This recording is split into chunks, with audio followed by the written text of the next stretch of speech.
POV, your life as a gooner.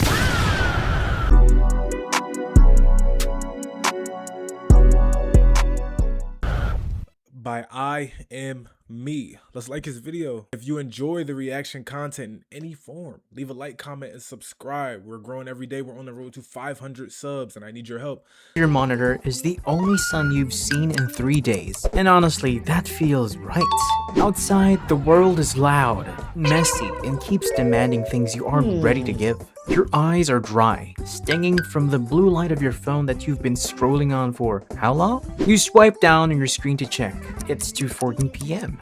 Damn, half the day is gone. Your throat feels like you've swallowed a handful of dry, letting the room spin for a heartbeat before your brain catches up to your body. Getting out of bed is always the hardest part, mostly because it feels like leaving a safe harbor for a storm you didn't ask. I think getting out of bed is the hardest part because like the first thing you do at the start of your day is touch your meat. You know what I'm saying? A lot of men don't understand, and like this may be, you know what I'm saying, satire. It's just a video. We just reacting to it. But a lot of men don't understand that a lot of your drive, a lot of your energy, a lot of your power comes from, you know what I'm saying, the stuff that we got in our balls called semen. You know what I'm saying? That's why a lot of men go on semen retention. That's why a lot of men don't indulge in watching pornography, or they don't engage in, you know what I'm saying, masturbating. And if they do, it's probably once or twice a month. You know what I'm saying? Now, I feel as though, I don't know where this term gooner came from, but obviously everybody knows what it is now. Like, it's popularized. It shouldn't be, but it is. But it's like a general like masturbator. Like, you're somebody that does it like once in a blue moon. Like, I'm saying, it's not the highlight of your day, it's not the highlight of your night, it's not something that's you're fucking fighting demons with at like since the moment you open your eyes. You know what I'm saying? You're not fighting the jerk off demons. You know what I'm saying? Like, oh, you're just pushing it off, that's all you're thinking about. No, you know what I'm saying? But I feel like when you reach the term gooner, or like that gooner state, when that's the only thing that you could think about, gang, like you can go out, you can't even go out in the world and look at a woman, because the moment you see a woman in real life, that's where your mind goes. Your mind goes straight to, oh my God, I need to masturbate to this. You know what I'm saying? Oh my God, I can't wait to get home. She looked just like my favorite X star. I can't wait to go, you know what I'm saying, go home and like, come on, gang. Like, I don't know when this term got popularized, but it's just like, if you're doing it so much to the point where, you know what I'm saying, niggas could look at you and label you and say, yeah, that's a gooner. That's bad. You need to stop. You need to, you know what I'm saying, I ain't saying go cold turkey, but you need to, like, you know what I'm saying, reevaluate your aspirations in life, reevaluate your passions. You got too much free time on your hands. You shuffle toward the kitchen, your bare feet sticking to a floor that probably needs a deep clean. There's a stack of bowls in the sink, leaning dangerously, and you stare at them, wondering when things got so messy. It's easier to ignore the stale smell of old takeout and grab a bottle of water from the fridge. You chug it standing right there in the dark, the cold plastic feeling good against your warm climate. Back in your room, the chair creaks as you sit down. That familiar sound, a small comfort. You hit the power button on the tower and watch the RGB strips flicker to life, casting neon-colored shadows across posters you haven't moved in years. The monitor glows, and before the desktop even finishes loading, your fingers are already moving on the mouse, muscle memory pulling up the same tabs you always have. Everything is exactly where you left it. See, and this is like, to me, like, looking at this as a grown adult man, like, this is a sad life to live. I just couldn't see.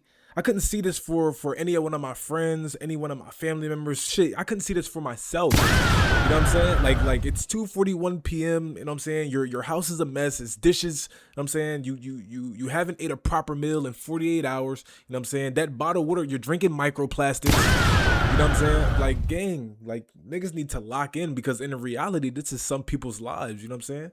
Some people, they just can't, like, once you enter that prime gooner state, you cannot get out of it, because it's like so hard.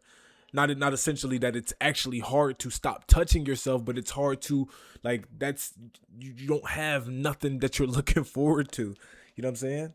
You're like, challenge yourself on a daily basis. The world outside the door is moving at a different speed. A blurry, fast-paced thing that you don't need to worry about as long as the connections. You scroll through the feed, letting the infinite loop of short clips wash over you. There's a guy breaking down why a specific brand of energy drink is poisoning everyone, and you watch the whole thing, nodding along even though you know none of it will change how you live. It's just noise that fills the space. A shadow shifts in the corner of your vision, but you don't turn to look. It's probably just a sock that fell off the laundry basket. And it doesn't matter enough. After an hour, your stomach growls, shaking you out of it. You head back to the kitchen, opening a cabinet to find the last box of cereal, feeling a weird sense of relief that you don't have to cook anything complicated. While you pour the cereal, you catch your reflection in the oven glass and look away quickly. You don't want to think about what you look right now. And that's what a lot of people like. A lot of serial masturbators, like niggas who are like so addicted to the point that, like, you know what I'm saying, they're doing it at least more than 10 times a day.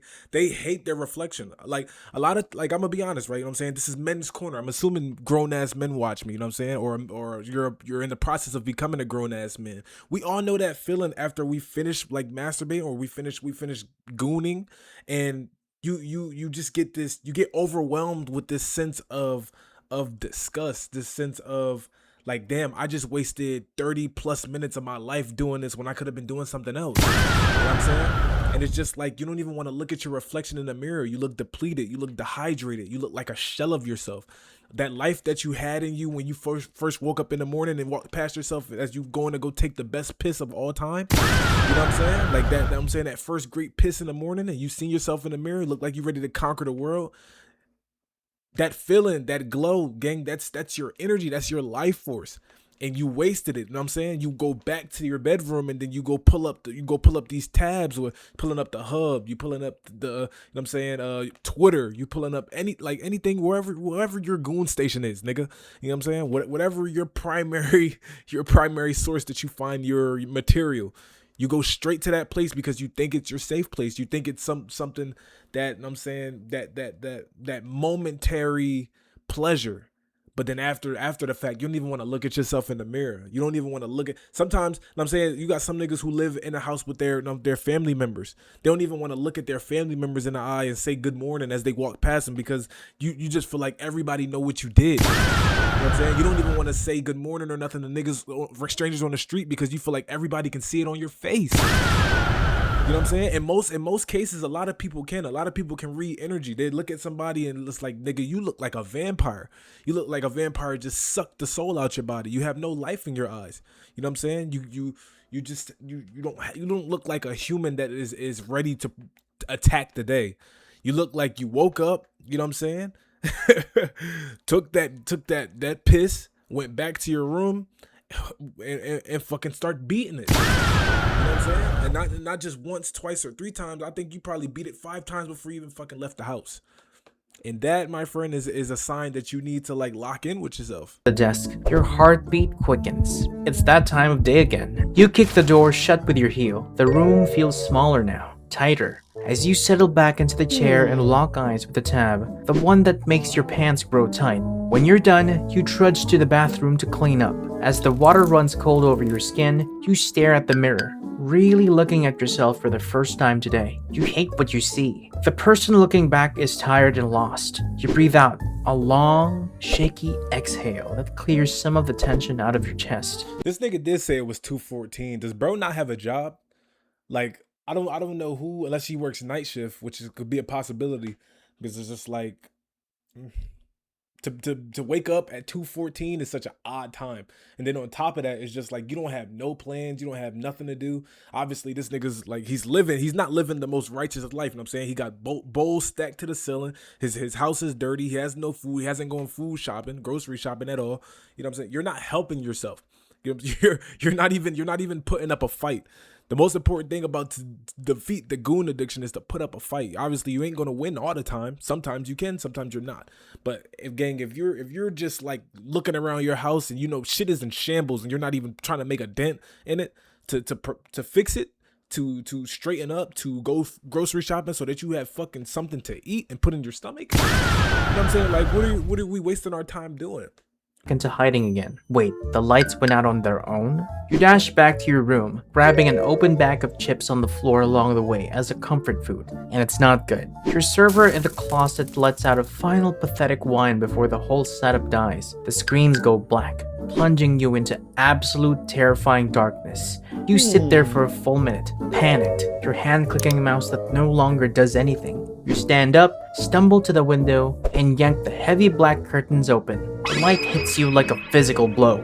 You squint, shielding your eyes, and realize how truly dusty and gray the room has become. You don't have a choice. You have to leave the house to open a public library or a cafe with power. Put on a hoodie. What are you going to public library to do, bro? Like what are you going to a public library or a public place where they have public, you know what I'm saying, laptops or computers that, like, what are we about to use the public internet for, gang? Like, it's not that serious. I promise you it's not that serious. He won't even want to do it on his cell phone. It has to be on a computer. He has to see that shit in 4K 1080p. This nigga might, I'm saying, this might be the life as peak Goonerism. Step outside for the first time in weeks. It's overwhelming. The sounds of cars and people moving like a chaotic and scripted movie. You head to the local coffee shop, the only place you know with a charging station. Inside, it smells like roasted beans and burnt cinnamon. You walk up to the counter, your movements jerky. That's when you see her. She's working behind the espresso machine, her hair tucked behind her ears, moving with a grace you've only ever seen in high-definition video games. She looks up, her eyes catching yours, and she smiles. A real human smile that isn't directed at a camera. You freeze, feeling like an alien who just landed on Earth.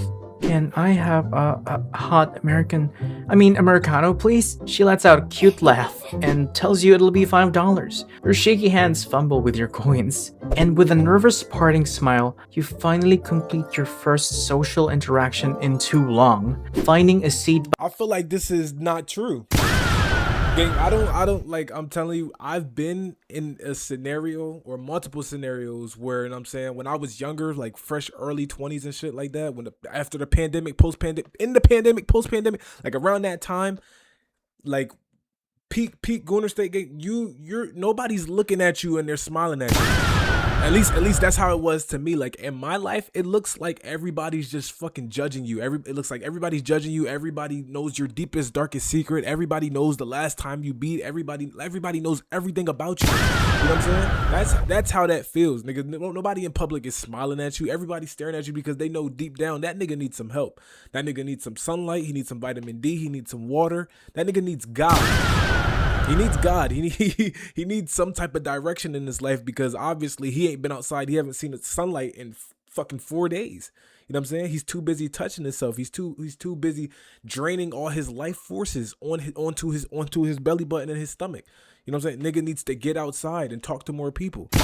Watch her work. You watch the way she laughs at a customer's joke and how she helps an older lady find a seat. You blink, and it's not a movie or a dream. Something shifts in your chest. It's a feeling of profound, aching envy, followed by a sudden, sharp desire to be part of the blur instead of the person watching it from the shadows. You stay there for 3 hours, not even opening your laptop. Just drink your coffee and watch the world. The next day, you come back. You're nervous, your skin feeling like it doesn't quite fit. When you see her, you try to say a casual hello, but trip over your own feet, stumbling into a chair with a loud, clattering crash that draws every eye in the room. Your face burns, a deep, scorching red, and you mumble a frantic apology while trying to regain your dignity. She rushes over, helping you pick up your bag, and she just gives you a gentle, knowing smile. It happens to the best of us, she says, her voice kind, not mocking. You want to crawl. There's no way this nigga lives in 2026. It's no way. In the society that we live in today,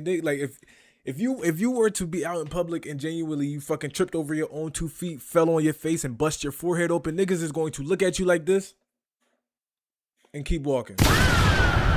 Like I don't know what society this is. Maybe this is just like the most alternate reality where a nigga is going through some shit internally and then he found his way out of the matrix. You know what I'm saying? That woman who works at the coffee shop may be, you know what I'm saying, the thing that brings him out of his goon cave.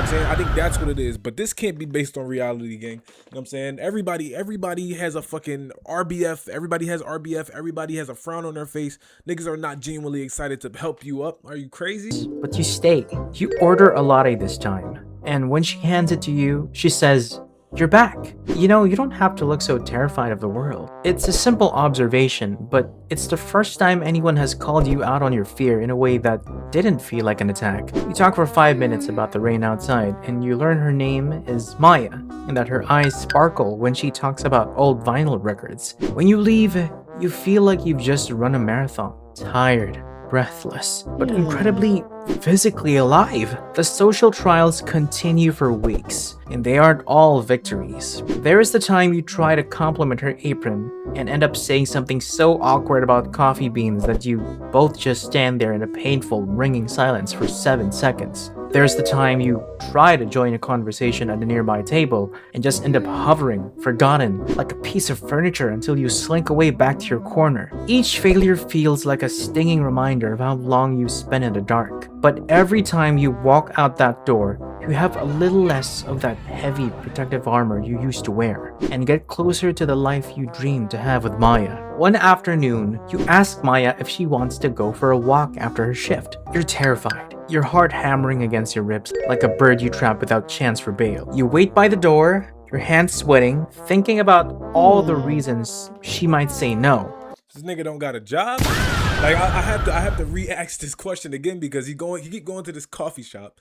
He keeps I'm assuming every time you go you spending money. This shit adds up. Niggas ain't not talk about employment one time unless he's a millionaire or something. Like, Sees you and smiles. "I've actually been waiting for you to ask," she says. The first date is the beginning of the end of the Gooner you. Play that back if you need to. You go to a park, and instead of a screen, you look at the way the light catches the leaves. You don't feel the need to look at your phone. You're just there. The first time you've been truly present in years. You find that you're funny, you're caring, and you're a person who can love and be loved. As the weeks turn into months, the relationship deepens. You have your first real argument over which movie to watch, and for a terrifying moment, you think she's going to leave because you don't know how to navigate conflict without a mute or block button. But you stay and you talk it out, and you realize that opening the door to disagreement invites real closeness. She proposes you meet her parents. A dinner, just thinking about, makes you so nervous. You joke to her you might accidentally drop a fork 3 times. I think we get the gist of this because this shit it's still 10 more minutes. I'm already at the 17-minute mark of recording. I think we get the gist of this. I'll literally leave in the description below the video if you want to finish this. You know what I'm saying? If you want to see how this shit plays out, if this shit has a profound feeling on your life and you're resonating with it, you want to keep watching. By all means, do so. But I think we get the gist of it when we're talking about being a gooner. You know what I'm saying, gang? It's more to life. That's essentially what this video is saying. It's more to life than that. You gotta put one foot in front of the other, step out your comfort zone from time to time, get out into the real world and talk to people, gang. It don't even have to be just girls. You know what I'm saying? Meet strangers. You know what I'm saying? Talk to strangers. Say good morning. Say good afternoon. You know what I'm saying? Introduce yourself. Get to know people. You know what I'm saying? I think that ultimately is what brings you what brings you closer to, you know what I'm saying, stepping out and thinking the only source of pleasure that you could enjoy is touching yourself, because it's not, bro. You're just draining your energy. You're draining your life source. You're you know what I'm saying? You're the more you do it, the more you're distancing yourself away from humanity, because this amount of pleasure, this amount of dopamine is like literally frying your brain and is frying your insides to the point that you start to lose enjoyment for the regular everyday things that humans were supposed to enjoy. Humans are supposed to enjoy each other. We're supposed to enjoy each other's company. We're supposed to reach out to each other and make friends and make associates and acquaintances and stuff like that. You know what I'm saying? So get out your room, turn on some lights in your house, listen to some good music, step out into the world, and genuinely, you know what I'm saying, put yourself out there more for friends, girlfriends, boyfriends, whatever, you know what I'm saying, because there's female gooners too. It's your boy RushMoreRick. If you enjoyed this reaction video, leave a like, comment, and subscribe. Remember, we're on the road to 500 subs. So I'll see you on the next one.